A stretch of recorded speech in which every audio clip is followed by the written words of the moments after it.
sjeti se prečke i sjeti se nakon toga. Kad ide napad. Dobro.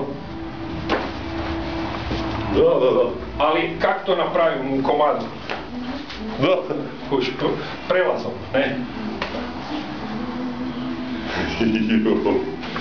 Ako, recimo, sam u ovoj poziciji, nekad tebe želim iznenaditi, onda umjesto da se ne branim na ovaj način, da ne blokiram pa da ne radim ovo, nekad promijenim ruku iznutra, tu.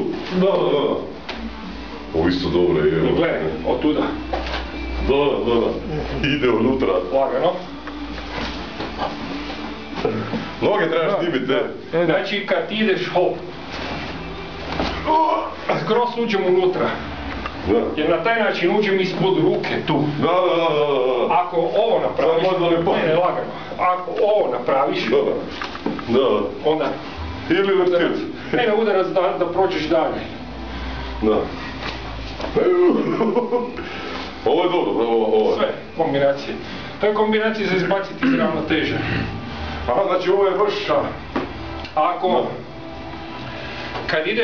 Kad ideš kak se zove... široko, krošet, a onda usao ide tu, ali kretanje ide tu. Da.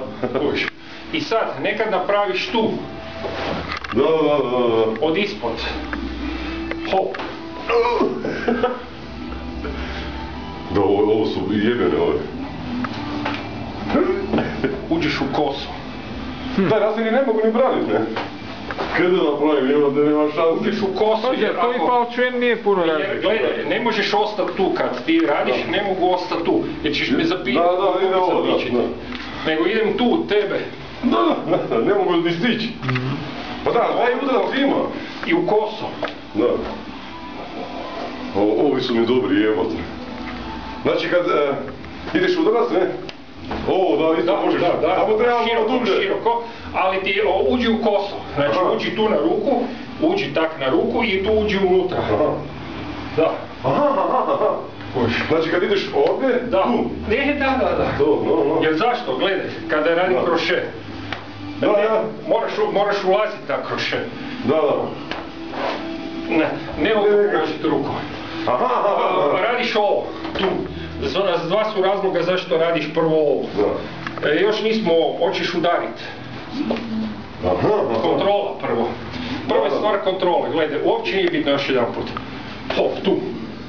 Ovo je kontrola, samo. E sad, da bi dobio snagu, hop. Samo ću promijeniti poziciju.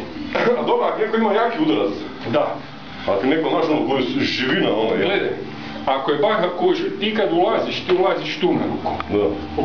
Koliko god da jako udariš. Da. A dobro, može eventualno dođe otići. Ali s druge strane kuž, hop. Ćeš odmah udariti prema vratu. A s druge strane, hop, tu. Možeš promijeniti. Mrak.